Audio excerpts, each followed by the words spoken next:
Welcome to NCN.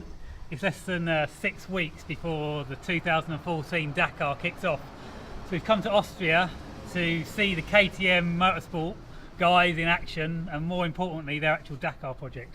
It's a busy day in the workshop because they actually leave today to go to Le Havre for scrutineering, but we've been promised a look and more importantly an insight into their brand new factory bike, which by all accounts is a real piece of stunning kit. So let's go and have a look. So obviously KTM have got a fair bit of history. Calio's 250 there. You've got various motocross bikes. An original Dupre 690 Dakar bike, so kind of old school stuff. But and this ahead of us is that's the back of the truck. You'll see what I'm talking about in a second. Watch your head. So basically these guys take two of the big trucks for support. If it was anything like last year, because I was at the Dakar in 2013, one is pretty much set up for the factory side of things and the other one is set up for customer support. But as you will see, it's a piece of real sort of putting everything together, real puzzle to get everything in that they need, because ultimately it's a huge race. So many things have to be accounted for in terms of spare parts. You know, they're changing wheels and tyres every single day and mousses. Obviously, obvious things like air filters, oil filters are changing every day, but there's also potential for crash damage. So, and things just breaking because you're doing 8,000 kilometres off-road. So, you know, spare fuel tanks for the truck. I mean, the trucks themselves are just amazing things. The trickiest rag holder you're ever likely to see, I think you agree. Beer, if you need some beer. Get these things guys through. They've got the basically the way they kind of set up, they'll have a section in the bivouac.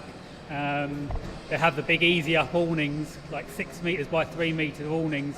They have one of each for each of the factory riders, so there's 4 factory riders, and they'll also have a section for the sort of support side of things.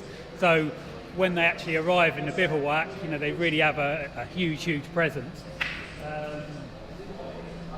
Like everyone else, they'll be sleeping in a tent. Well, some of the top riders have their motorhomes, but all these guys, all the mechanics, all the guys that are working, getting only a few hours sleep, will be sleeping in the pop-up tent.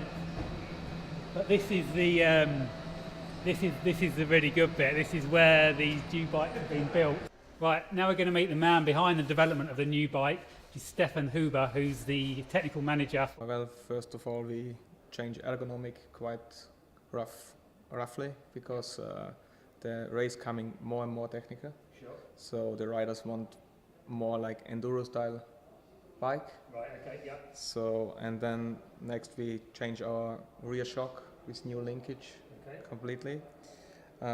Next point is navigation tower and front fairing clear, because riders want to have quite good view in the technical terrain. Yep. And another key for sure is the new fuel injection engine. Lighter for sure. More powerful? For sure. Always. And you believe easier to ride, I guess, in terms of the economics? Yeah, for sure. They're easier from engine side, because it's the single head cam, so make it also less moving parts. So it's big change on the engine, also on the handling. How's the atmosphere in the team, and how are you feeling for the race? Because for sure it's going to be quite a good race. You've got more competition than you've had in previous years. Yeah, it's always tough to competing in Dakar, because you know the desert is strong and the race is long, a lot of kilometers to do. Yep. Strong for the engine and for the whole bike for sure. And well, this competition for sure make it not easier, but we're looking forward to the race. Well, I came to KTM about a year ago to see their project before the 2013 Dakar. So I kind of wasn't so blown away by the facilities, because I'd seen the trucks and I'd seen the way these guys work. And obviously also being at Dakar last year, you know, I had a bit more of a feeling of how the operation is. What has really been fantastic about this particular visit is seeing a new bike. I guess to many people that might have already seen pictures from when they competed in Morocco, it's got the same livery, it didn't look so drastically different. But being up close and personal with the bike, and also we've had the opportunity to literally stand it side by side with the last year's winning bike and the previous model, and this is clearly a huge step for KTM.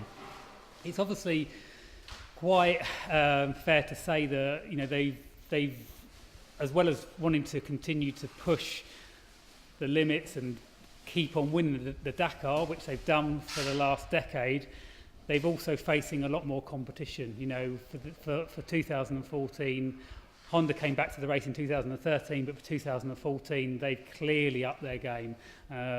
They've improved their bike an awful lot. They've got a very strong rider lineup, and everything we've seen from Honda's bike in the rallies that have run towards the end of this year, they've won 9 out of the 13 stages that have been run. So Honda are clearly on a roll and very, very serious about taking the title away from KTM ultimately. We've also got the fact that the guy that has won 5 Dakars and 1 for KTM last year, Cyril Dupre, has left KTM, gone to Yamaha. Yamaha proved to be a very capable bike in last year's race, did have some reliability issues towards the end of it, but is a proven package. So there's no question that KTM are really up their game with this bike. When we've kind of looked at it, you know, the attention to detail is just stunning. It's a sort of bike that you could stare at all day. But the physical size of it is very, very significant. It really does, you know, if you take away the bulk of the fuel tanks, and obviously the tower unit, which, you know, sort of gives it that the Dakar look, you know, it really is kind of like a 450 enduro bike, you know, the sort of proportions. It's very, very narrow.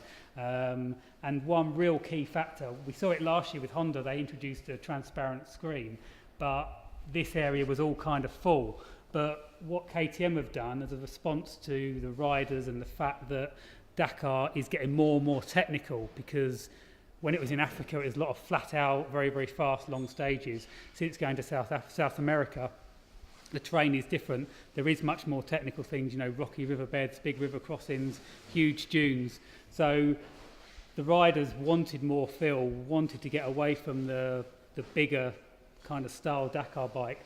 So now, for the first time, you can actually see the front wheel. When the rider is on the bike, you can actually see the front wheel. That may sound a bit strange to people that have never really ridden off-road, but it's kind of quite a key factor on any other form of competition off-road bike. You can very much see the front wheel, so you know what's going on. With this huge tower in on a conventional Dakar bike, you couldn't see that front wheel, and it was kind of disconcerting because obviously your handlebars are moving, but all this is staying stationary. So with having this and the visibility they've got down here, that's a key thing, and that's kind of a bit of a first really for any Dakar bike. You know, like I said, the attention to detail, you know, this whole unit now, this always used to be an aluminium structure. This is now full on carbon fibre. This area is all hollow. This is actually housing a lot of the electronics. So from a protection point of view, you know, you get an incredibly strong structure.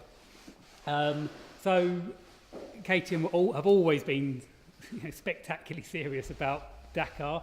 They've been at it for a long time, and they've got an unprecedented record. And from what we've seen here today, they have absolutely no intention of giving up their winning ways.